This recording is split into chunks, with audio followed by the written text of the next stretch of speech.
Spiritual Awakening. This presentation was recorded at the National Prayer Congress in Dallas, Texas during October of 1976. We present to you now Dr. J. Edwin Orr. Dr. A.T. Pearson once said, "There has never been a spiritual awakening in any country or locality that did not begin in united prayer." I'd like to talk to you today about what God has done through concerted, united, sustained prayer. Not many people realize that in the wake of the American Revolution, there was a moral slump. Drunkenness was epidemic. Out of a population of 5 million, 300,000 were confirmed drunkards. They were burying 15,000 of them each year. Profanity was of the most shocking kind. For the first time in the history of the American settlement, women were afraid to go out at night for fear of assault. Bank robberies were a daily occurrence. What about the churches? The largest denomination at that time was the Methodist, and they were losing more members than they were gaining. The second largest was the Baptist. They said they had their most wintry season. The Presbyterians met in General Assembly to deplore the ungodliness of the country. The Congregationalists were strongest in New England. Take a typical church. The Reverend Samuel Shepherd of Lenox, Massachusetts, said in 16 years he had not taken in one young person into fellowship. The Lutherans were so languishing, they discussed uniting with the Episcopalians, who were even worse off. The Protestant Episcopal Bishop of New York, Bishop Samuel Provost, quit functioning. He had confirmed no one for so long, he decided he was out of work, so he took up other employment. The Chief Justice of the United States, John Marshall, wrote to the Bishop of Virginia, Bishop Madison, and he said, "The church is too far gone ever to be redeemed." Voltaire said, "Christianity will be forgotten in 30 years' time," and Tom Paine preached this cheerfully all over America. In case you think it was the hysteria of the moment, Kenneth Scott Latourette, the great church historian, said, "It seemed as if Christianity were about to be ushered out of the affairs of men. The churches had their backs to the wall. It seemed as if they were about to be wiped out." How did God change that situation? It came through the concert of prayer. I must go back a little. There was a Scottish Presbyterian minister in Edinburgh called John Erskine. He wrote a memorial, he called it, pleading with the people of Scotland and elsewhere to unite in prayer for a revival of religion. He sent a copy of his little book to Jonathan Edwards in New England. That great theologian was so moved, he wrote a response which got longer than a letter, and finally he published it as a book. If my memory serves me right, the title of the book was as follows: "A humble attempt to promote explicit agreement and visible union of all God's people in extraordinary prayer for the revival of religion and the advancement of Christ's kingdom." That was the title of the book, not the book itself. Nowadays, titles are often unrelated to the contents. If you study weather, you're interested in meteorology, you don't read Gone with the Wind. It has nothing to do with weather. But in those days, a title was more like a synopsis of what was in the book. But don't miss the message of the title. A humble attempt, that was New England modesty, to promote explicit agreement and visible union of all God's people in extraordinary prayer for the revival of religion and the extension of Christ's kingdom. That's what's missing so much from all our great evangelistic efforts. We must have explicit agreement and visible union of God's people in extraordinary prayer. Now, this movement began in England through William Carey and Andrew Fuller and John Sutcliffe and others. They started what the British called the Union of Prayer. And the year after John Wesley died, the Second Great Awakening began and swept Great Britain. There isn't time to give you the details of that. But in New England, there was a man of prayer named Isaac Backus, a Baptist pastor. And in 1794, when conditions were at their worst, he sent out a plea for prayer. Take the colleges at that time. They took a poll at Harvard and they discovered not one believer in the whole student body. They took a poll at Princeton, a much more evangelical place. They discovered only 2 believers in the student body and only 5 that didn't belong to the filthy speech movement of that day. Students rioted. They had a mock communion at Williams College. They had anti-Christian plays at Dartmouth. They burned down Nassau Hall at Princeton. They forced the resignation of the president of Harvard. They took a Bible out of a Presbyterian church in New Jersey and burned it in a public bonfire. Christians were so few on campus, they met in secret like a communist cell and kept their minutes in code so that no one would know what they were doing to persecute them. Isaac Backus addressed his plea for prayer to ministers of every Christian denomination in the United States. The churches knew their backs were to the wall. The Presbyterian synods of New York and New Jersey and Pennsylvania adopted it for all their churches. Bishop Francis Asbury adopted it for all the Methodists. The Baptist associations and the Congregational, the Reformed and the Moravians all adopted it until America, like Britain, was interlaced with a network of prayer meetings. They set aside the first Monday of each month to pray.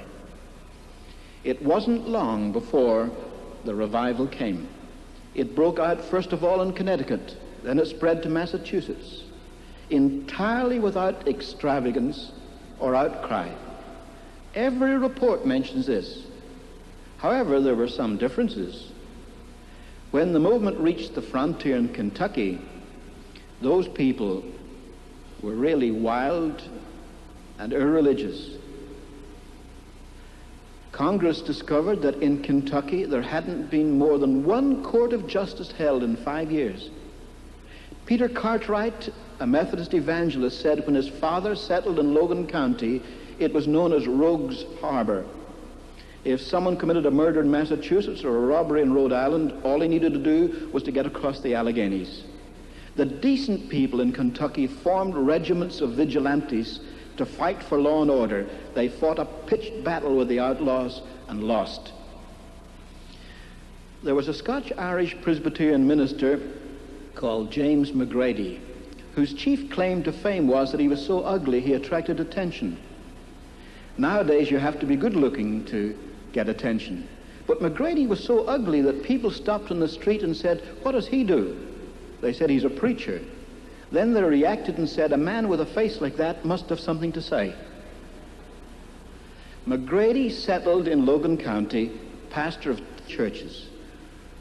He said in his diary that the winter of 1799, for the most part, was weeping and mourning with the people of God. It was like Sodom and Gomorrah. But McGrady was such a man of prayer.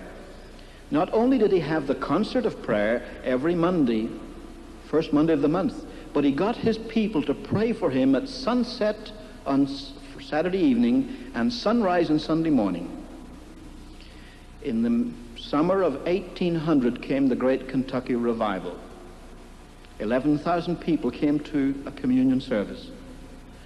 McGrady hollered loud and long, "Anyone come and help me?" So Baptists and Methodists came, and the great camp meeting revivals began and swept Kentucky and Tennessee and then burst over North Carolina and South Carolina.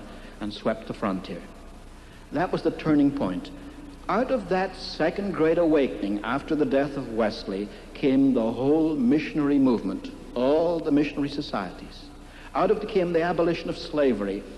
Out of it came popular education. I could mention so many social benefits as well as evangelistic drive. More than 600 colleges in the Middle West were founded by revivalists. Now, conditions deteriorated in the middle of the 19th century. Why? Sounds familiar. The country is seriously divided over the issue of slavery, just like the Vietnam War. Second, people were making money hand over fist. And when they do, they turn their backs upon God. But a man of prayer, Jeremiah Lanphier, started a prayer meeting in the upper room of the consistory building of the North Dutch Reformed Church in Manhattan. He advertised a prayer meeting. Only 6 people out of a population of 1 million showed up. But the following week there were 14 and then 23. Then they decided to meet every day for prayer. Then they filled the Dutch Reformed Church, then the Methodist Church on John Street, then Trinity Episcopal Church at the corner of Wall Street and Broadway. By February of 1858, every church and every public building in downtown New York was filled. Horace Greeley, the famous editor, sent a reporter with horse and buggy racing around the prayer meetings to see how many men were praying. In 1 hour, he could only get to 12 meetings, but he counted 6,100 men, and then the landslide of prayer began. People began to be converted, 10,000 a week in New York City. The movement spread throughout New England. Church bells would bring people to prayer at 8 in the morning, 12 noon, 6 in the evening. The revival went up the Hudson, down the Mohawk. For example, the Baptists had so many people to baptize, couldn't get them into their churches. They went down to the river, cut a big square hole in the ice, baptized them in the cold water, and when Baptists do that, they really are on fire. When the revival reached Chicago, a young shoe salesman went to the superintendent of the Plymouth Congregational Church and asked if he might teach Sunday school. The superintendent said, "I'm sorry, young fellow, I've got 16 teachers too many, but I'll put you on the waiting list." The young man said, "I want to do something now." Well, he said, "Start a class."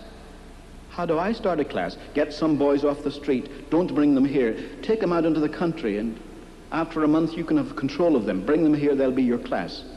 He took them to a beach on Lake Michigan, and he taught them Bible verses and Bible games, and then he took them to the Plymouth Congregational Church. The name of the young man was Dwight Lyman Moody, and that was the beginning of his ministry that lasted 40 years. For instance, Trinity Episcopal Church in Chicago had 121 members, 1857. 1860, 1,400. This was typical of all the churches. More than 1 million people converted to God out of a population of 30 million in 1 year.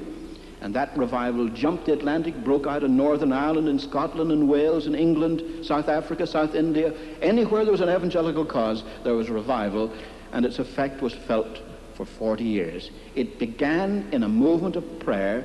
It was sustained by a movement of prayer. Now, that movement lasted a generation, but at the turn of the 20th century, there was need of awakening again. There were special prayer meetings at Moody Bible Institute, at the Keswick Convention in England, in Melbourne, in the Nilgiri Hills of India, at Wonsan in Korea. All around the world, people were praying that there might be another great awakening in the 20th century. Now, some people tell me we're in the midst of a great awakening today. I certainly believe that the tide has turned. I certainly believe that we're on the move again, but I don't think we've reached anywhere like what God has done in the past. Let me give you 2 examples. First of all, take student world. One of the leaders of the revival of 1905 was a young man called K.S. Latourette, who became the famous Professor Kenneth Scott Latourette. He said when he was at Yale in 1905, out of the student body, 25% were enrolled in prayer meetings and Bible studies. Now, I live next door to UCLA. There's a population there of 36,000. I don't believe there are 9,000 enrolled in Campus Crusade, InterVarsity, Power and Light Company, and the other evangelical groups. or in all the church groups put together. We haven't reached that yet. As far as the churches are concerned, the ministers of Atlantic City reported of a population of 50,000 in Atlantic City. There were only 50 adults left unconverted. Take Portland, Oregon. 240 department stores closed from 11 to 2 each day for prayer. Signed an agreement among themselves so that no one would cheat and stay open. Take First Baptist Church, Paducah, Kentucky. The pastor was an old man, Dr. J.J. Cheek, and he said, as he was committed to the revival, he was going to win souls to Christ. He took in 1,000 new members in 2 months and died of overwork. And the Southern Baptists said, a glorious ending to a devoted ministry. That's what was happening in the United States in 1905. But how did it begin? Well, most people have heard of the Welsh Revival, which began in 1904. It began as a movement of prayer. I knew Evan Roberts personally. Of course, I met him 30 years later. But he was devoted to God and was a man of prayer, praying for revival in Wales. Seth Joshua, a Presbyterian evangelist, came to the Newcastle Emlyn College where Evan Roberts was studying for the ministry. Evan Roberts was 26. He had been a coal miner. The students were so moved that they asked if they could go to his next campaign, so they canceled classes and went to Blaenau. And it was there that Seth Joshua prayed, "O God, bend us." And Evan Roberts went forward and prayed with great agony, "O God, bend me." He couldn't concentrate on his studies. He went to Principal Phillips, the principal of his college, and said, "I hear a voice that tells me I must go home and speak to our young people in my own home church." "Mr. Phillips," he said, "is that the voice of the devil or the voice of the Spirit?" And Phillips answered very wisely, "The devil never gives orders like that. You can have a week off." He went back home to Lochor and announced to the pastor, "I've come to preach." The pastor wasn't at all convinced, but he said, "How about speaking at the prayer meeting on Monday?" He didn't even let him speak to the prayer meeting. He said to the praying people, "Our young brother Evan Roberts feels he has a message for you if you care to wait." 17 people waited. Evan Roberts said to them, "I have a message for you from God. You must confess any known sin to God and put any wrong done to man right. Second, you must put away any doubtful habit out of your life. Third, you must obey the Spirit promptly. Finally," he said, "you must confess your faith in Christ publicly." And by 10 o'clock, all 17 had responded. The pastor was so pleased, he said, "How about speaking for us at the mission service tomorrow night?" It was Wednesday night. He preached all week. They asked him to stay for another week, and then the break came. You say, "What do you mean the break?" I've read the Welsh newspapers of the period. In them were little snippets of ecclesiastical news.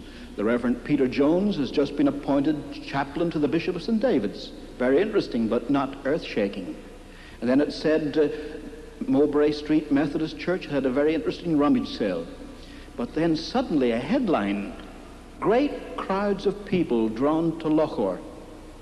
And it said for some days a young man named Evan Roberts was causing great surprise. The main road between Llanelli and Swansea, on which the church was situated, was packed from wall to wall, people trying to get into the church. And people were closing shops and stores early to get a place in the church. Now the news was out. They sent a reporter down, and he described what he saw. He said it was a strange meeting. It closed at 4:25 in the morning, and then the people didn't seem to be willing to go home. He said that the people were still standing outside the church talking about what had happened. And then a very British summary. He said, "I felt this was no ordinary gathering." The news was out. Next day, every grocery store in that industrial valley was packed out, people buying groceries, people who'd come to the meetings. On Sunday, every church filled. And it went like a tidal wave over Wales. I could tell you so much about it. There were 100,000 people converted in that movement. 5 years later, a man called J.V. Morgan wrote a book to debunk the revival.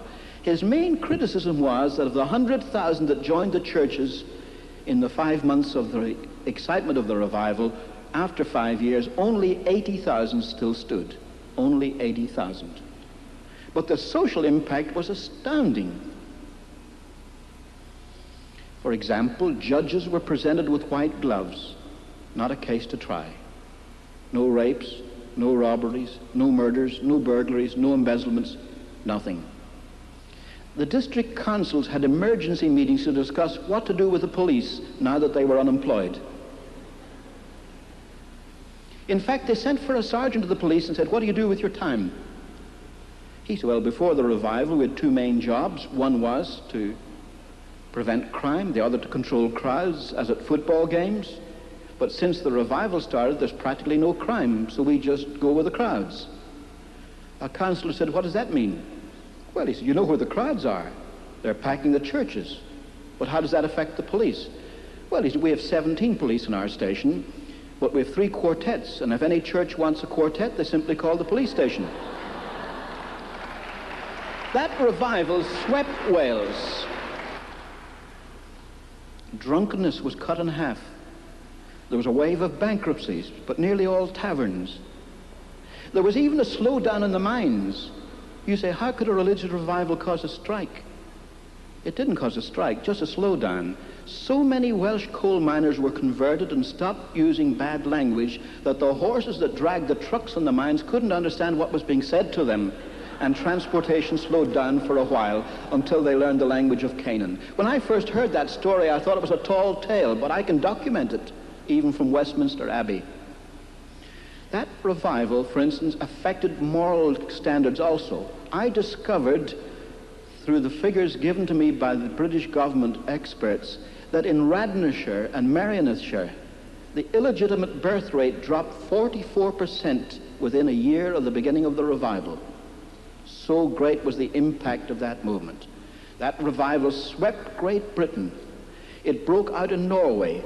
It so moved Norway that the Norwegian Parliament passed special legislation to permit laymen to conduct Holy Communion because the clergy couldn't keep up with the number of converts who wanted to take Holy Communion. It swept Sweden and Denmark and Germany, Canada from coast to coast, all of the United States, Australia, New Zealand, South Africa, East Africa, Central Africa, West Africa, North Africa, Brazil, Mexico, Chile. I could talk, well, in fact, I teach a course on this. Here's the interesting thing. Until 1973, no one ever knew about the extent of that revival until I published my book, The Flaming Tongue. And it began through a movement of prayer. It began with prayer meetings all over the United States. And soon there came the great time of harvest. So what's the lesson we can learn? It's a very simple one. It's that familiar text. If my people called by my name shall humble themselves and pray and seek my face and turn from their wicked ways, then I will hear from heaven and will forgive their sin and will heal their land. What's involved in this? God expects us to pray. But we must not forget what Jonathan Edwards said when he said to promote explicit agreement and visible union of all God's people in extraordinary prayer. What do you mean by extraordinary prayer? When you find people getting up at 6 o'clock in the morning to pray, or having a half night of prayer till midnight, that's extraordinary prayer.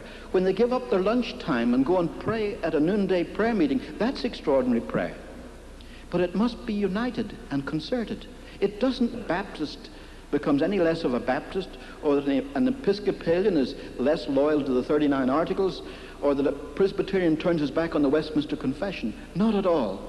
But they recognize each other as brothers and sisters in Christ, and they're prepared to pray together in concerted prayer that God may hear and answer. We haven't reached that stage yet. This National Conference on Prayer is unprecedented in some ways. It's a sign of the direction in which we're moving. It's what I call extraordinary prayer.